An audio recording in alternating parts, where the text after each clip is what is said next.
ஆரோக்கியமான வாழ்க்கைக்கு Aaravil health mix auraville.in வெப்சைட்ல இருந்து வாங்கலாம். நம்ம பூமி தான் ஒரு காலகட்டத்தில் ரெண்டாக உடஞ்சி இப்படி நிலாவாக தனியாக போய் சேர்ந்துருக்கும் அப்படின்னு விஞ்ஞானிகள் இப்போ கண்டுபிடிச்சிருக்காங்க. இப்போ இதே விஷயம் சூரிய குடும்பத்தில் இருக்கக்கூடிய மற்ற கோள்களில் நடந்திருக்குமானா கண்டிப்பாக நடக்க வாய்ப்பே இல்லை. நம்ம பூமியில் மட்டும்தான் குறிப்பிட்டு இந்த மாதிரி பூமியோட ஒரு பகுதியே நிலாவாக மாறி இருக்கும் அப்படிங்கிற மாதிரி ஆய்வுகள் முடிவில் கண்டுபிடிச்சிருக்காங்க. இது மட்டும் இல்லாமல் இந்த நிலா இப்போ இருக்கக்கூடிய இதே தூரத்தில் இல்லாமல் இன்னும் ரொம்பவே பக்கத்தில் பூமிக்கு பக்கத்தில் அது இருந்திருக்கும்.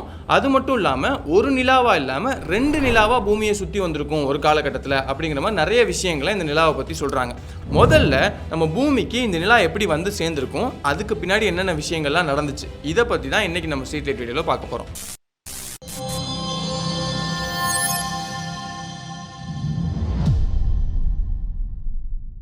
நம்ம பூமிக்கு நிலா எப்படி வந்து சேர்ந்துருக்கும், இந்த கேள்விக்கான பதிலை கண்டுபிடிக்கிறதுக்கு நிறைய விஞ்ஞானிகள் தொடர்ந்து ஆய்வு பண்ணி நிறைய ஹைப்போதசிஸ் அதாவது கருதுகோள்களை தொடர்ந்து முன் வச்சுக்கிட்டே இருக்காங்க.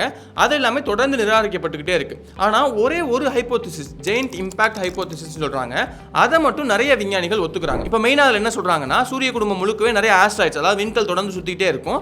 அது ஏதாவது கோளுக்கு பக்கத்தில் போய் சேரும் போது அந்த குறிப்பிட்ட கோளோட ஈர்ப்பு விசையால் அது பக்கத்தில் போய் அது அப்படியே அதோடைய நிலாவை அப்படியே சுற்ற ஆரம்பிச்சிடும். இந்த வகையில் நம்ம சூரிய குடும்பத்துடைய எல்லா கோள்களையும் எடுத்து பார்த்தோம்னா சூரியனுக்கு ரொம்பவே பக்கத்தில் இருக்கக்கூடிய அந்த மெர்க்குரி அண்ட் வீனஸ் அதாவது புதன் அண்ட் வெள்ளி இது ரெண்டுக்குமே எந்த விதமான துணைக்கோள் அதாவது நிலா எதுவுமே கிடையாது. ஏன்னா இது ரெண்டுமே சூரியனுக்கு ரொம்பவே பக்கத்தில் இருக்கிறதுனால இதுக்கு பக்கத்தில் ஏதாவது விண்கல் வந்தால் கூட சூரியனோட ஈர்ப்பு விசையை நோக்கி அது போக ஆரம்பிச்சிடும். இந்த 2 கோள்களை சுற்றி அது சுத்தாது. அதனால இது ரெண்டுக்குமே கிடையாது. இப்போ அது 2 போக அடுத்து மற்ற கோள்கள் எடுத்து பார்த்தோம்னா நம்ம பூமிக்கு மட்டும்தான் ஒரே ஒரு நிலா இருக்கு. மற்றபடி நீங்க எந்த கோள் எடுத்து பார்த்தீங்கன்னாலும் அதுக்கு 1க்கும் மேற்பட்ட நிலா தான் இருக்கும். இதுல அதிகபட்சமா நம்ம சனிக்கோள் எடுத்து பார்த்தோம்னா அதுக்கு 274 நிலாக்கள் இருக்கு அப்படிங்கிற மாதிரி தெரிய வருது. அதை பத்தி தொடர்ந்து ஆராய்ச்சி பண்ண இன்னும் அதிகமான துணைக்கோள்கள் அதுக்கு இருக்கு அப்படிங்கறத தொடர்ந்து கண்டுபிடிச்சிட்டே இருக்காங்க. இதுல நம்ம கவனிக்க வேண்டிய ஒரு விஷயம் என்னன்னா, இப்ப மற்ற கோள்களை பொறுத்த வரைக்கும் அந்த கோளுக்கும் அதை சுத்தி வரக்கூடிய அந்த நிலாவுக்கும் பெரிய அளவில் எந்த சம்பந்தமும் இருக்கிறது இல்லை. அதாவது இப்போ நீங்க செவ்வாய் கிரகத்தை எடுத்துங்க. செவ்வாய் கிரகத்தோடைய அந்த ராக்கி மெட்டீரியல்ஸோட கம்போசிஷனும் அதை சுத்தி இருக்கக்கூடிய அந்த 2 கோள்களுடைய கம்போசிஷனும் பெரிய அளவில் ஒத்து போறது கிடையாது. ரெண்டுமே வேற வேறையா இருக்கு. ஏன் அப்படின்னா அது எல்லாமே வேற ஒரு விண்கல் தான் இப்போ செவ்வாய் கிரகத்துக்கு பக்கத்துல வந்து அதோட நிலாவா மாறி இருக்கு. ஆனா பூமியையும் நம்ம நிலாவையும் பொறுத்த வரைக்கும் அந்த மாதிரி இல்லாம பூமியில அதோட ஆக்சிஜன் ஐசோடோப்ஸ் எந்த அளவுக்கு இருக்கோ கிட்டத்தட்ட அதே அளவுக்கு தான் நிலாலையும் இருக்கு. இது மட்டும் இல்லாம இன்னொரு விஷயம் என்ன சொல்றாங்கன்னா, இப்போ பூமியோட அந்த அச்சு கோணம் இருக்குல்ல அதுவும் நிலாவுடைய அச்சு கோணமும் ஒரே மாதிரி இல்லாம வேற வேறையா இருந்திருக்கு. ஒருவேளை வெளியில இருந்து வந்த விண்கல் தான் இப்படி பூமியை சுத்த ஆரம்பிச்சிருந்துச்சுன்னா ரெண்டுமே கிட்டத்தட்ட ஒன்னா இருந்திருக்கணும். ஆனா இங்க முற்றிலுமா அது வேற வேறையா இருக்கு. இந்த மாதிரியான விஷயங்கள் எல்லாம் வச்சுதான் கண்டிப்பா பூமிக்கு வெளியில இருந்து நிலா வந்து சேர்ந்திருக்காது, பூமியோட ஒரு பகுதி தான் நிலாவா மாறி இருக்கணும் அப்படின்னு சொல்றாங்க. சரி, எப்படிப்பா மாறுச்சு அப்படின்னு பார்த்தோம்னா அங்கேதான் ஏதோ ஒரு மிகப்பெரிய மோதல் நடந்திருக்கணும். அந்த மோதலோட விளைவா தான் இந்த மாதிரி பூமியில இருந்து நிலா தனியா பிரிஞ்சு வந்திருக்கணும் அப்படின்னு சொல்றாங்க. இதுக்கு தான் ஜெயிண்ட் இம்பாக்ட் ஹைப்போதசிஸ் அப்படிங்கிற பேரையும் வைக்கிறாங்க. அந்த ஹைப்போதசிஸ்க்கு பேர் வச்சாச்சு. சரி, ஆனா அது எப்படி நடந்திருக்கும் அதை பத்தி இப்ப பார்ப்போம். இப்போ இதுவரைக்கும் நடந்த ஆராய்ச்சியோட முடிவுல வந்து பூமி ஒரு 450 கோடி வருடங்களுக்கு முன்னாடி உருவாக ஆரம்பிச்சிருக்கும் அப்படிங்கிற மாதிரி தெரிய வருது. அப்படி அது உருவாக ஆரம்பிச்சு அடுத்து ஒரு 6 கோடி ஆண்டுகளுக்கு அப்புறமா இப்போ செவ்வாய் கிரகம் இருக்குல்ல அந்த செவ்வாய் கிரகம் அளவுக்கு பெருசா இருக்கக்கூடிய ஒரு கோள் வந்து பூமி மேல மோதி அதன் விளைவாக தான் இந்த நிலா தனியா உருவாயிருக்கணும் அப்படிங்கிற மாதிரி முன்வைக்கிறாங்க. இப்போ அந்த செவ்வாய் கிரகம் அளவு இருக்கக்கூடிய அந்த கோளுக்கு தியா அப்படிங்கிற பேரை வைக்கிறாங்க. இது எதுக்காகனா கிரேக்க புராணங்கள்ல நிலாவுடைய கடவுளோட அம்மாவுக்கு தியா அப்படிங்கிற பேர் இருக்கு. அந்த பேரையும் இங்கே வச்சிருக்காங்க. இப்போ இந்த மோதல் எப்படி நடந்திருக்கும், அந்த மோதலுக்கு அப்புறம் என்ன நடந்திருக்கும் அப்படிங்கிறத கரெக்டா கண்டுபிடிக்கிறதுக்காக தொடர்ந்து நிறைய ஆய்வுகள் பண்ணிட்டே இருக்காங்க.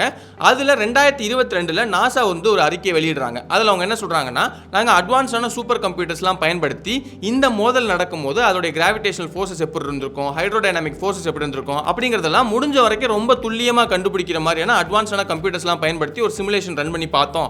அதோட விளைவா இது எப்படி நடந்திருக்கும் அப்படிங்கிறது எங்களுக்கு தெரிய வந்துருச்சு அப்படிங்கிற மாதிரி அவங்க சொல்றாங்க. இதுல என்ன சொல்றாங்கன்னா, தியா வந்து பூமியில மோதின அந்த சமயத்துல அது இப்ப இருக்கிற மாதிரியான பூமியா இல்லாம அது ஒரு புரோட்டோ பிளானட், அதாவது அப்பதான் அது கரெக்டா உருவாயிட்டு இருந்திருக்கு. அதனால அது ஒரு மோல்டன் ஸ்டேட்ல அதாவது கொஞ்சம் உருகிய நிலையில இருந்திருக்கு. தியாவும் அப்ப அதே ஸ்டேஜ்ல இருந்திருக்கணும். அந்த சமயத்துல தான் அது 45 டிகிரி கோணத்துல ஒரு வினாடிக்கு 9.8 கிலோமீட்டர் வேகத்துல பூமி மேல வந்து மோதி இருக்கு. இப்போ 2 கார் வந்து வேகமா மோதினா என்ன ஆகும், அந்த காருடைய பாகங்கள்லாம் அப்படியே தூசியா வெளியே பறக்க ஆரம்பிக்கும்ல, அதே மாதிரி தான் இந்த 2 மோதலால அதோடைய பாறைகள் எல்லாம் அப்படியே வெளியே விண்வெளியில அப்படியே தூசியா சுத்திட்டு இருக்கு. இது போக இன்னொரு முக்கியமான விஷயம் என்ன நடந்திருக்குன்னா, 2 கோள்களுமே மோல்டன் ஸ்டேட்ல தான் இருந்திருக்கு. அப்படி இருந்ததுனால அந்த மோதலுடைய விளைவா அதோடைய டெம்பரேச்சர் இன்னுமே அதிகமாகி 2 அதாவது பூமியோட ஒரு பாகமும் தியாவுடைய நிலாவுடைய பாகமும் ஒன்னா சேர்ந்து அது 2 பெரிய பாறை பந்துகளை அப்படியே விண்வெளியில சிதறடிக்க ஆரம்பிச்சிருக்கு. இந்த 2 பெரிய பாறை பந்துகள்ல பெருசா இருக்கக்கூடிய அந்த பாறை மறுபடியும் பூமி மேலேயே வந்து மோதிருக்கு. அதுவே சிறுசா இருக்கக்கூடிய அந்த பாறை பூமியை தொடர்ந்து சுத்தி வந்துகிட்டே இருக்கு. இதுக்கு முன்னாடி நடந்த ஆய்வு முடிவுகள்ல இந்த மொத்த மோதலும் நடந்து முடியறதுக்கு சில 100 ஆண்டுகளாவது ஆயிருக்கும் அப்படிங்கிற மாதிரி கணிச்சாங்க. ஆனா 2022ல வெளியிடப்பட்ட இந்த நாசாவுடைய அந்த சிமுலேஷன் மாடல்ல இந்த மோதல் ஒரு சில மணி நேரங்களிலே நடந்து முடிஞ்சிருக்கும் அப்படிங்கிற மாதிரி அவங்களுடைய முடிவுகள் சொல்லுது. இப்போ இந்த மோதல் நடந்து முடிஞ்சதுக்கு அப்புறம் நிறைய தூசிகளும் பாறைகளும் அப்படியே விண்வெளியில சுத்திட்டே இருந்திருக்கும்ல, அந்த பாறைகள்ல பூமியோட ஈர்ப்பு விசையை நோக்கி எதெல்லாம் ஈர்க்கப்பட்டுச்சோ அதெல்லாம் மறுபடியும் கொஞ்சம் கொஞ்சமா பூமி மேல வந்து மோதி இருக்கு. அதுவே அந்த சிறுசா இருக்கக்கூடிய அந்த பாறை தொடர்ந்து சுத்தி வந்துட்டு இருக்குல்ல, அதோட ஈர்ப்பு விசையை நோக்கி எதெல்லாம் ஈர்க்கப்பட்டுச்சோ அதெல்லாம் அது மேல தொடர்ந்து வந்து மோதிட்டே இருந்திருக்கு. அதுக்கப்புறமா இந்த சின்ன பாறை வந்து தொடர்ந்து பூமியை சுத்த ஆரம்பிச்சு இப்ப இருக்கக்கூடிய நிலாவை அது கொஞ்சம் கொஞ்சமா மாற ஆரம்பிச்சிருக்கணும் அப்படிங்கிறது மாதிரி அந்த கம்ப்யூட்டர் சிமுலேஷன் மாடலோட முடிவுகள்ல சொல்றாங்க. கம்ப்யூட்டர் சிமுலேஷன் இப்படி வந்தா மட்டும் போதுமா, இதுக்கு ஆதாரங்கள் இருக்கா அப்படின்னு கேட்டோம்னா நிறைய ஆதாரங்களை விஞ்ஞானிகள் முன்வைக்கிறாங்க. அதுல ரொம்ப முக்கியமான ஆதாரம் தான் நம்ம முன்னாடியே பார்த்த மாதிரி பூமி நிலா ரெண்டுலயுமே இந்த ஆக்சிஜன் ஐசோடோப்ஸோட அளவு கிட்டத்தட்ட ஒரே அளவுக்கு இருக்கு அப்படிங்கிறது. இது போக இன்னும் நிறைய விஷயங்களை முன்வைக்கிறாங்க. அது என்னன்னா, இப்போ பூமியோட கோர்ல 30% நமக்கு இரும்பு இருக்கு. அதுவே நிலாவில் எடுத்து பார்த்தோம்னா அது 1-2% அளவுக்கு ரொம்ப ரொம்ப கம்மியா தான் இருக்கு. இதை வச்சு என்ன சொல்றாங்கன்னா, இப்போ இந்த மோதல் நடந்ததுக்கு அப்புறமா அதிகமான அடர்த்தி இருக்கக்கூடிய மெட்டல்ஸ் எல்லாமே பூமியில தான் அதிகமா போய் சேர்ந்திருக்கும். அதுவே நிலாவில் ரொம்பவே கம்மியா தான் போய் சேர்ந்திருக்கும். அதனால தான் இங்க அயன் கோர் அதிகமாகவும் இங்க அயன் கோர் ரொம்பவே கம்மியாகவும் இருக்கு. இதுக்கப்புறமா பொட்டாசியம், ஜிங்க், சோடியம் இந்த மாதிரியான மெட்டல்ஸ் எடுத்து பார்த்தோம்னா அது பூமியில ஓரளவுக்கு இருக்கு. ஆனா நிலாவில் ரொம்ப ரொம்ப கம்மியா தான் இருக்கு. இப்போ இந்த 3 மெட்டல்ஸை பொறுத்த வரைக்கும் அது அதிகமான டெம்பரேச்சர்ல ரொம்பவே ஈஸியா வேப்பரைஸ் ஆயிடும். அந்த வகையில தான் பூமியோட ஒரு பகுதி தான் நமக்கு நிலாவா மாறி இருக்கு அப்படிங்கிறதுனால இங்க பூமியில இந்த 3 மெட்டல்ஸுமே அதிகமா இருக்கு. ஆனா அதுவே நிலாவில் அது ரொம்ப ரொம்ப கம்மியா இருக்கு அப்படின்னு சொல்றாங்க. அடுத்த ரொம்ப முக்கியமான ஆதாரம்னா அதுதான் large low shear velocity provinces. இது பூமியோட அந்த மேண்டலும் கோரும் மீட் பண்ணக்கூடிய இடங்கள்ல 2 இடங்கள்ல இருக்கு. அதுவும் ரொம்ப பெருசாவே இருக்கு அப்படிங்கறத கண்டுபிடிச்சிருக்காங்க. இது என்ன விஷயம்னா, இப்ப பொதுவா டெக்டானிக் ஆக்டிவிட்டி, அதாவது அந்த கண்ட தட்டுகள் நகரும் போது அந்த சீஸ்மிக் வேவ்ஸ் உருவாகும். இந்த வேவ்ஸ் அந்த பாறைகள் முழுக்க அப்படியே பயணிச்சு போயிட்டே இருக்கும். இப்படி பயணிச்சு போகும்போது ஏதாவது ஒரு பகுதியில் ரொம்பவே வித்தியாசமான அடர்த்தி கொண்ட பாறைகள் இருக்கு அப்படின்னா அப்ப அந்த சீஸ்மிக் வேவ்ஸ் உடைய அந்த வேகம் இந்த மாதிரியான விஷயங்கள்லாம் ரொம்பவே கம்மியாகும். இப்போ இந்த மாதிரி அது கம்மியாகுது அப்படிங்கறத 2 இடங்கள்ல பூமியில கண்டுபிடிச்சிருக்காங்க. அதுவும் ஏதோ கம்மியான பகுதி இல்லாம ரொம்ப அதிகமான இடங்கள்ல அது நடக்குது அப்படிங்கறத கண்டுபிடிச்சிருக்காங்க. இதுதான் large low shear velocity provinces அப்படின்னு சொல்றாங்க. இப்போ இந்த மாதிரி 2 அனாமலி இருக்கிறத வச்சு என்ன சொல்றாங்கன்னா, இப்போ அந்த தியா பூமி மேல வந்து மோதுச்சுல்ல, அந்த மோதலோட விளைவா இந்த தியா கிரகங்களுடைய பாகங்கள் தான் பூமியில போய் சேர்ந்திருக்கும். அப்படி சேர்ந்ததால தான் இந்த 2 குறிப்பிட்ட இடங்கள்ல மட்டும் முற்றிலுமா வேறுபட்ட பாறைகளை நம்மளால பார்க்க முடியுது அப்படின்னு சொல்றாங்க. இதை கன்ஃபார்ம் பண்றதுக்கான ஆய்வுகள் தொடர்ந்து நடந்துகிட்டே இருக்கு. இது போக இந்த மோதலை கன்ஃபார்ம் பண்றதுக்காக நிறைய ஆய்வுகள் தொடர்ந்து பண்ணிட்டே இருக்காங்க. அதுல ரொம்ப முக்கியமான ஒரு ஆய்வு பண்ண நினைக்கிறாங்க. அது என்னன்னா, இதுவரைக்கும் நிலாவுடைய மேற்பரப்பை தான் நிறைய ஆய்வு பண்ணி பார்த்திருக்காங்க. அப்படி ஆய்வு பண்ணி பார்த்ததுல தான் பூமியோட மேற்பரப்புல இருக்கக்கூடிய நிறைய விஷயங்கள் நிலாவோட மேற்பரப்புலையும் இருக்கு அப்படிங்கிறது தெரிய வருது. இது போக அந்த நிலாவுடைய உள்பரப்புகள்லாம் நம்ம போய் ஆய்வு பண்ணி பார்க்கும்போது தான் இன்னும் நிறைய விஷயங்கள் நமக்கு தெரிய வரும். ஒருவேளை இங்க பூமியில அதோடைய அந்த அனாமலியை கிரியேட் பண்ற மாதிரி அந்த தியாவுடைய பாகங்கள் இருக்கிற மாதிரி இங்க நிலாவிலையுமே உள்பகுதிகளில் இந்த தியாவுடைய பாகங்கள் ஏதாவது இருக்கலாம். அப்படி இருக்குன்னு நம்ம கன்ஃபார்ம் பண்ணிட்டோம்னா அதை வச்சு இந்த தியாக்கோள் என்ன மாதிரி இருந்துச்சு, இந்த மாதிரியான விஷயங்கள் நமக்கு நிறைய தெரிய வரும் அப்படின்னு சொல்லிட்டு அதுக்காக அடுத்தடுத்து நிலாவுக்கு போகும்போது நிலாவுடைய உள்பாகங்கள் இருக்கக்கூடிய சாம்பிள்ஸ்லாம் கலெக்ட் பண்ண முடியுமா அப்படிங்கறத பத்தி தொடர்ந்து ஆய்வு பண்ணிட்டு இருக்காங்க. சரி, இப்போ கடைசி விஷயத்துக்கு வருவோம். இந்த பூமியை 2 நிலா சுத்தி வந்துச்சு, அது மட்டும் இல்லாம நிலா இன்னுமே பூமிக்கு பக்கத்துல இருந்துச்சு அப்படின்னு சொன்னேன் இல்லையா, இது என்ன விஷயம் அப்படிங்கறத பத்தி பார்ப்போம். இப்போ இந்த நிலாவுக்கும் பூமிக்கும் நிறைய ஆராய்ச்சிகள் நடந்துகிட்டே இருந்தது. அதுல நிறைய விஞ்ஞானிகள் ஹைபோதேசிஸை முன் வச்சுக்கிட்டே இருந்தாங்க. அதுல எரிக் ஆஸ்பெக், மார்டின் ஜட்சி அவங்க வந்து ஒரு ஹைபோதேசிஸை முன் வைக்கிறாங்க. அவங்க என்ன சொல்றாங்கன்னா, இன்னைக்கு நிலா வந்து பூமியோட டைடலா லாக் ஆயிருக்கு. அதனாலதான் நம்ம எப்பயுமே நிலாவோட ஒரு பாகத்தை மட்டுமே பார்த்துட்டு இருக்கோம், இன்னொரு பாகத்தை பார்க்கறது இல்ல. இப்போ அந்த இன்னொரு பாகத்தை நம்ம எடுத்து பார்த்தோம்னா அந்த பாகத்துல நமக்கு தெரியுற அந்த ஒரு பகுதியை விட இந்த பகுதியில் ரொம்ப அதிகமான குண்டும் குழியுமா, அங்க குகைகள், இந்த மாதிரி நிறைய விஷயங்கள் அங்க அதிகமான ஆக்டிவிட்டி ஏற்பட்டிருக்கு. இது எதனால நடந்திருக்கும் அப்படின்னு சொல்லி நாங்க டெஸ்ட் பண்ணி பார்த்தோம். அப்படி பார்த்ததுல நம்ம பூமியை இந்த ஒரு நிலா மட்டும் சுத்தாம அதுக்கு பக்கத்திலே இன்னொரு குட்டி நிலாவும் தொடர்ந்து ஒரு காலகட்டத்தில் சுத்தி வந்துகிட்டே இருந்திருக்கணும். அப்படி சுத்தி வந்துட்டு இருந்த அந்த குட்டி நிலா ஒரு பாயிண்ட்ல அதோட கிராவிட்டியை மொத்தமா லூஸ் பண்ணி இந்த பெரிய நிலா மேல அது மொத்தமா மோதி இருந்திருக்கணும். அப்படி மோதினது ஒரு பகுதியில் நடந்திருக்கணும். அந்த மோதலோட விளைவா தான் அந்த ஒரு பகுதியில மட்டும் ரொம்ப அதிகமான குண்டும் குழியுமா இந்த மாதிரி நிறைய விஷயங்கள்லாம் இருக்கும் அப்படிங்கிற மாதிரி அவங்களுடைய கருதுகோளை முன்வைக்கிறாங்க.